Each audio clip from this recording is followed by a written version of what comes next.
দেখো এখানে আছে হচ্ছে পটল ভাজা,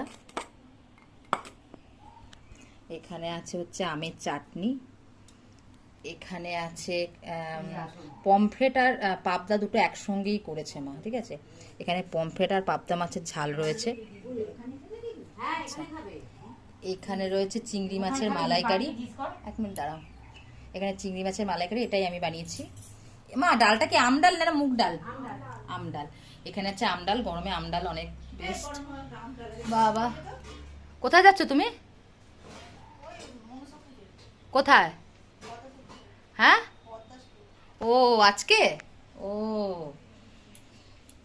আর দাঁড়াও 1 মিনিট।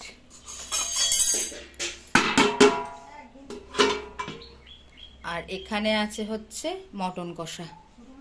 তো এই হচ্ছে আজকের মেনু। আর এখানে আমার মেয়ের চিকেন। আমি জানি যে মটনটা হতে অনেক লেট হয়ে যাবে, যেহেতু 12:30টার সময় মানে বাজার করে আনা হয়েছে, তো সেই কারণে মেয়ের জন্য চিকেন এনেছিলাম আমার শ্বশুরবাড়ি থেকে 4 পিস।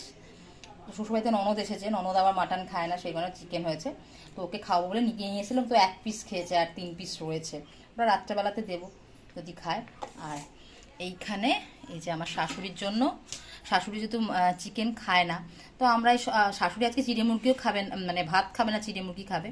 তো কিরকম একটা লাগে যে আমরা সবাই চিকেন খাচ্ছি, মাটন খাবো, সব খাবো, তো ওখানে শাশুড়ি খাবে না, তো সেই কারণে আমি শাশুড়ির জন্য এখানে একটু মাংস নিয়ে নিয়েছি, 4 পিস মাংস আর 2 পিস আলু। কালকে মানে আজকে নিয়ে যাবো রাত্রেবেলা বাড়ি যাওয়ার সময়, আর মা হয়তো কালকে খাবে। তো আমার শাশুড়ি মা জানেও না যে আমি নিচ্ছি, তো যাই হোক এটা নিয়ে নিয়েছি।